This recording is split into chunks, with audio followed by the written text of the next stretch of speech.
એવી મારી નમ્ર વિનંતી। અનેકતામાં એકતા જ અમારી શાન છે, એટલા જ માટે મારો ભારત દેશ મહાન છે। 15મી ઓગસ્ટ એ આપણો રાષ્ટ્રીય તહેવાર છે। ઈસવીસન 1947 પહેલા અંગ્રેજોનું શાસન હતું। આપણો દેશ સ્વતંત્ર હતો। આપણા દેશના લોકોએ આઝાદી મેળવવા ગાંધીજી આગેવાની હેઠળ અનેક આંદોલનો કર્યા।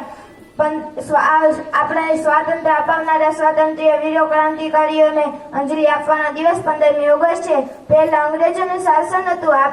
આપણા દેશને અંગ્રેજોએ પાયમાલ કરી નાખ્યો હતો। લોકોના ગૃહ ઉદ્યોગ પડી ભાંગ્યા હતા।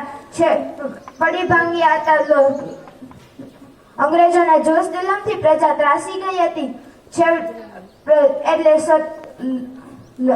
ગાંધીજીએ સત્યાગ્રહની લડત શરૂ કરી।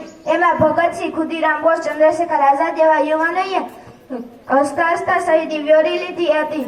છેવટે 15મી ઓગસ્ટ 1947ના રોજ આપણો દેશ આઝાદ થયો। 15મી ઓગસ્ટમાં અત્યંતનો કાર્યક્રમ ધ્વજવંદનનો હોય છે।